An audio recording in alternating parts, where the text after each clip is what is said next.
Hello and welcome to the Asian Games. Scott McIntyre and Michael Church coming to you from Doha at the conclusion of the AFC Asian Cup. Michael, it is Qatar, back-to-back Asian Cup champions. Just the fifth time that has happened. A fantastic run of dominance from Qatar. 7 straight wins in this tournament. 7 straight wins the tournament before. The last time they lost a match was 2015. That's right, against against an unfriendly neighbour. I guess it was against Bahrain. So it's been a long time. Absolute amazing period of dominance. We'll get into the Qatari side of things in a minute, but we've got some friends with us from Jordan. Guys, come on in. Firstly, come closer, guys. Commiserations to you guys. What did you make of Jordan's performance? I mean, in terms of the tournament overall, we've got to applaud the performance. We've never made it this far. This is the first time we've made it this far. The performance was good overall. In the final, in my, we lacked a bit because today's game especially, performance was on the poorer side. Did you think that this was the moment? I mean, it's a fairy tale story, Jordan coming this far, but you were so close. The big guns of, I mean, Korea was gone, Japan was gone, Saudi was gone, Australia was gone. Was this the chance that Jordan really had, and do you feel that you blew that chance? We believe so. We don't really think that it will happen again, where we'll get to the finals in such a manner where we've gone through these big teams. I mean, we beat South Korea. No one ever expected that to happen. We got to the final, and as my friend said, we really lacked points. I mean, overall, Jordan, the team isn't. You look at the team, you know, as a face football team. Yeah. It's not of the highest caliber. Yeah. We accept that. Yeah. We didn't really expect a performance that was coupled to like watching any European league. Sure. But we did expect them to put in, show more desire, put in a better performance in the sense of wanting, and that was what was lacking. They were probably nervous. Come over. First, we have to ask you're a Jordanian supporter. You've got a Qatari flag. Yes. What's going on here? Basically, it's what mattered the most is that Arab country won the cup. Right. That's what, at least what we tell ourselves now, since we lost the cup. So, and we plus with the guest in Qatar, so we have to keep our manners high. In that case, I was going to ask you about the 3 penalty decisions, but I mean, this is a very unusual situation to see 3 penalties in the final of an Asian Cup. Do you felt there was any bias against Jordan? The 3 penalties were clear. I think if you look at the penalties, what does happen in football sometimes is that referees intentionally may sometimes not give the penalties because giving 3 penalties in a game just sounds wrong, even if they are legitimate penalties. This happens in football sometimes, but at the end of the day, the law is the law. If they're penalties, they have to be given, so we accept that. As much as you're disappointed now, I mean, this is a great launching pad for the future. Surely this will inspire young Jordanian boys and girls to want to play football as well. Can you see this as the start of maybe a period of real success for Jordania? 8 spots in the World Cup. Can you dream of going regularly to the World Cup? Back home in Jordan, we're hearing, especially after the semi-final win, that a lot of private companies are trying to invest in the national team, in the Jordanian league, to grow it quite a bit. Because up till now, from my understanding, the Jordanian league, most of the teams are state owners, and they don't get much funding to develop the players or the clubs or the national team. So hopefully this will spur a bit of investment in. Commiseration. How long is your flight back to Jordan? My flight's in a few hours. Right. Yeah, I arrived this morning and I'm back. Right. Well, yeah. Have a safe flight and commiseration, guys. Thank you to you guys and all the Jordani fans, because you brought an amazing atmosphere to this sport, a real colour, a real energy, and a real life thing. Yes, we were disappointed with the performance today, but we were very proud of the team that they managed to get the final. None of us expected this, and we're here to celebrate it. Fantastic. Have a good night, guys. Thank you. Thank you guys. Cheers, boys. Yes, so we heard from the disappointed Jordanian fans. But that's been the spirit, though, is the real spirit of brotherhood between the 2 nations. Obviously, very close ties. So maybe it's a little bit harder to get disappointed when you do have those kind of familial relationships. Playing tennis together, we heard in the let's focus on what went right, though, and that was 3 amazing penalties, very well taken from Akram Afif. It was 1-0 at the break to Qatar. Jordan pegged it back to 1-1. Then another couple of penalties, VAR stepping in, Akram Afif dispatching all of them very clinically, winning the Golden Boot in the process, winning the most valuable player in the process. This was Akram Afif's tournament, absolutely no question about that. For you overall, was it a deserved victory for Qatar this evening? I'm not entirely sure it was. I mean, to go back to Akram, I think Akram sort of deserves the MVP award, probably the top goal scorer as well. Interestingly, he scored 3 penalties in this Asian Cup final. He also scored a penalty in the last Asian Cup final as well. So Akram Afif has scored 4 times in the Asian Cup final, and he's all of them with penalties, which is quite interesting. Interesting that it's sort of psycho. Did Qatar deserve it? I'm not entirely sure. I don't think they're a particularly great team to watch. I don't think they're a particularly great team in terms of the quality of what they do, but they certainly have a unity and a bond between the players and the coach, which is of interesting note. They've been galvanised certainly since Carlos Queiroz left and Marcos Lopez took over as coach. As he kept reminding us repeatedly, he only took over on December 24th. So the work that he's done to pull the team together and get them going in the right direction in such a short period of time, he certainly deserves a lot of credit for what he's done to turn things around. You know, I've got a lot of gripes in life generally. Yeah. But my two modern football gripes are the sock cutting. So I'm not a big fan of Akram Afif doing the sock cutting, and I do want to have a chance to ask him about this tonight. But a peek behind the curtain, none of the Qataris actually came through the mix zone area where they're supposed to stop and talk to the press. So unfortunately, we didn't have a chance to hear from them. It's a very unusual situation. That didn't happen. My other gripe is this penalty routine nonsense where you go and put the ball down and someone else comes in. They've got to cut this out as well. But on those penalties, as I said with the Jordanian guys before, it's a very unusual situation. We did set the World Cup, but you walk up, but you don't often see this kind of thing. Do you feel that Jordan has any gripe over the refereeing performance tonight? No, I don't, to be honest. I think with the way that VAR is being implemented just generally across the game, I think that situations like the guys said, like our friends here just said, you know, if you're refereeing to the letter of the law and you're looking at using VAR to look at events over and over and over again, then in many instances you will always find something that will allow you to award a penalty. And look, I thought the first one was a penalty, but it was soft, but it was a penalty. The third one was certainly a penalty if he's onside, which he must have been onside if they went to the review.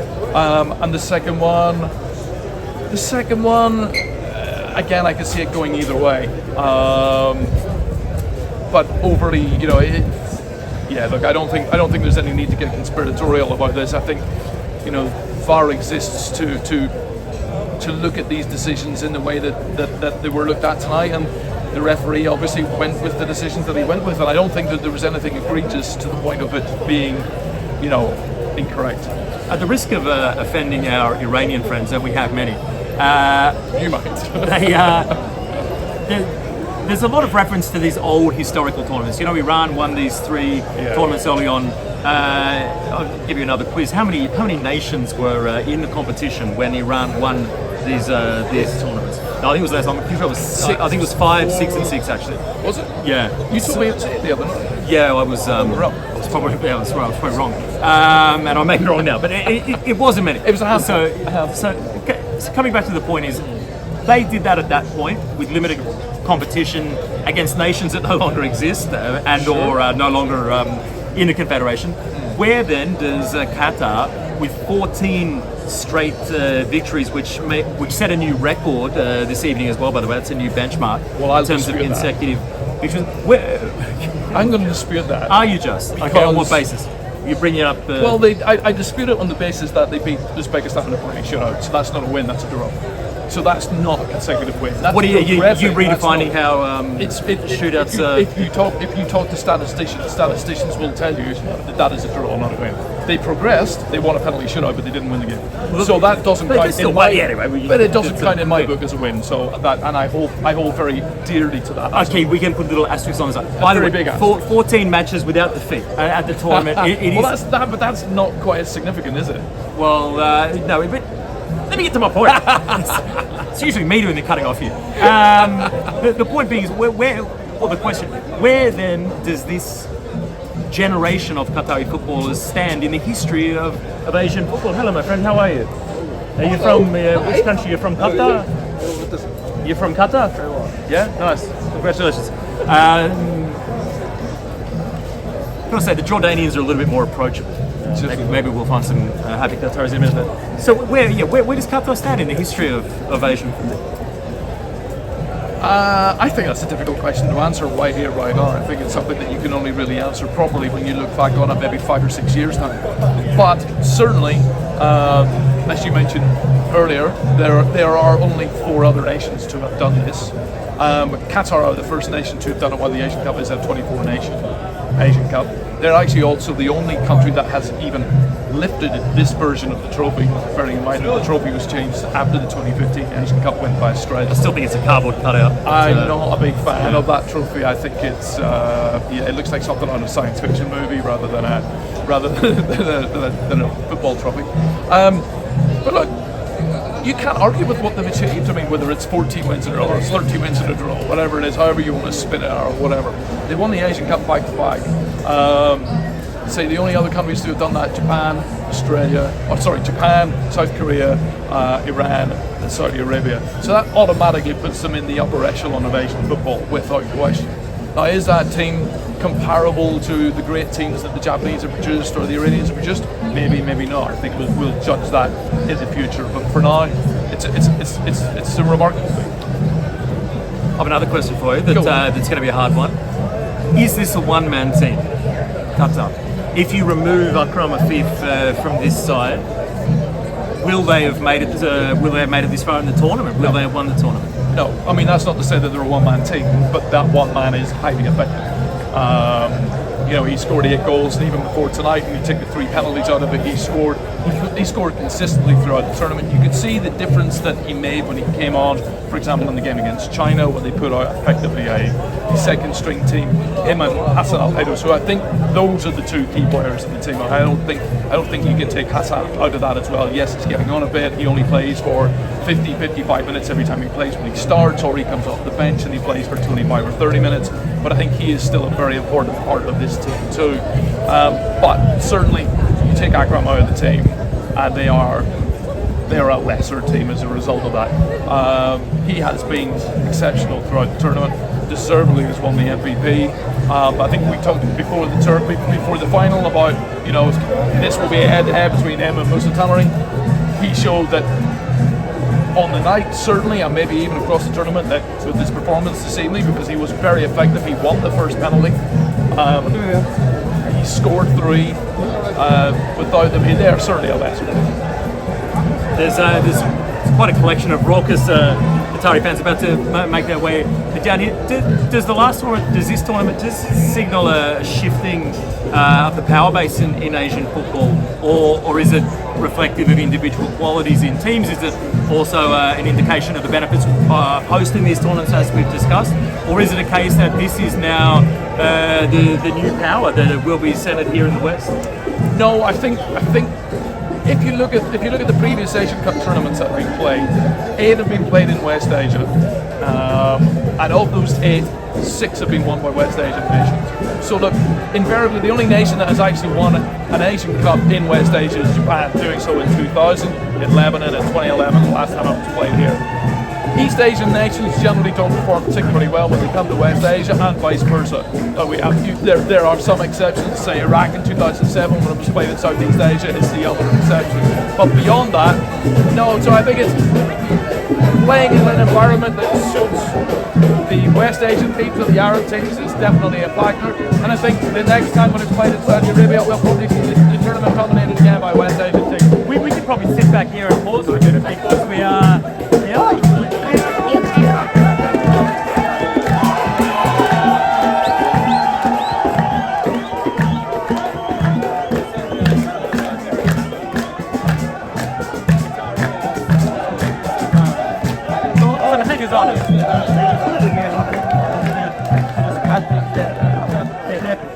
Right up there, having the time of their life. So, just to wrap things up finally, the question now is where to for this Qatari Tim, so much hope and anticipation after what happened in the previous Asian Cup. That didn't translate through to the World Cup. Now we're in the same cycle again. Will they be able to translate what they've done at continental level through to the global stage? It's going to be interesting to see how they fare in World Cup qualifying, that's for sure, and whether they can get to that final phase. Obviously they didn't have to last time round because they qualified as hosts.